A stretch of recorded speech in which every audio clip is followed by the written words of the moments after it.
Kemudian yang kedua, ini ada yang bertanya tentang keutamaan sholawat nariyah. Baik, ini satu pertanyaan yang sensitif sebenarnya, tetapi karena ini pertanyaan, apa boleh buat, ini saya jawab.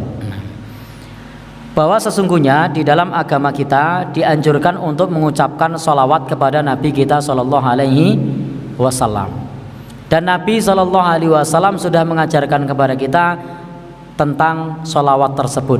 Di antaranya ketika nama beliau disebut, kita mengucap Sallallahu Alaihi Wasallam. Yang lainnya sholawat tersebut kita ucapkan pada saat kita sholat. Allahumma sholli ala Muhammad wa ala ali Muhammad dan seterusnya. Kemudian juga sholawat sebelum kita berdoa. Kemudian juga sholawat pada saat kita memulai khutbah Jumat. Itu diantara sholawat-sholawat yang dituntunkan. Adapun yang sering disebut sebagai sholawat nariyah itu bukan dari Nabi, bukan pula dari sahabat Rasulullah Sallallahu Alaihi Wasallam, dan itu lebih kepada syair, jadi bukan sholawat. Kemudian kalau bertanya tentang keutamaan, maka satu amaliyah itu ada keutamaan. Misalnya contoh, Nabi mengajarkan barang siapa mengucap sholawat maka mendapatkan pahala 10 kali lipat. Itu kenapa? Dapat wahyu dari Allah. Allah mewahyukan kepada Nabi, Nabi menyampaikan kepada kita. Sementara kalau sholawat nariyah ini bukan dari Nabi, bukan dari sahabat. Lalu bagaimana kita akan menetapkan keutamaannya? Karena keutamaan yang terkait dengan surga, yang terkait dengan pahala, itu adalah perkara yang gaib, yang itu harus ditetapkan berdasarkan kepada wahyu. Maka ketika ada orang kemudian menulis syair, lalu penulis mengatakan ini keutamaannya sama dengan haji misalnya, maka dari mana dia tahu kalau itu keutamaannya sama dengan haji? Berbeda dengan Rasul ketika menjelaskan sholat syuruk, lalu kemudian Rasul menyebutkan sholat syuruk itu pahalanya setara dengan haji atau umroh. Maka itu berdasarkan wahyu dari Allah kepada Nabi kita Shallallahu Alaihi Wasallam.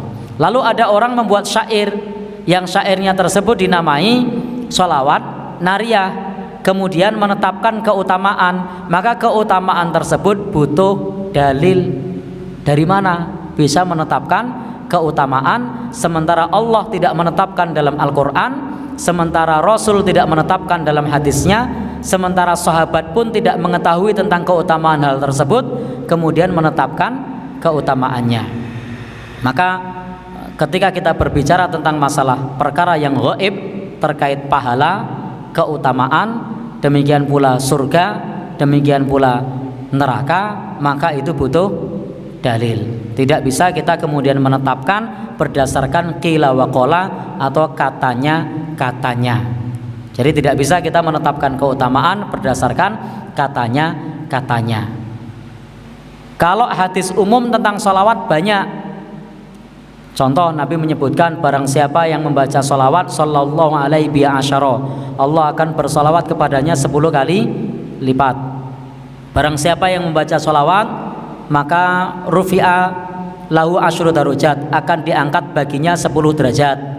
Barang siapa yang membaca sholawat, maka wa khuttat anhu asyru khutuyat, akan dihapus baginya 10 dosa. Riwayat yang lain, halal li syafaati, akan mendapatkan syafaatku. Tapi ini bukan untuk sholawat nariyah. Hadis ini adalah untuk sholawat secara umum yang diajarkan oleh Nabi. Sementara sholawat nariyah bukan dari Allah, bukan dari Nabi, bukan dari sahabat, sehingga tidak bisa kemudian kita menetapkan keutamaannya tanpa dalil. Sebagaimana ada orang membuat syair lagu, lalu kemudian menetapkan keutamaan membaca lagu ini adalah begini begitu. Dari mana? Maka butuh dalil. Sehingga di dalam beribadah untuk terkait dengan keutamaan-keutamaan yang terkait dengan pahala, dosa, surga, neraka, maka kita harus berdasarkan kepada dalil, bukan katanya.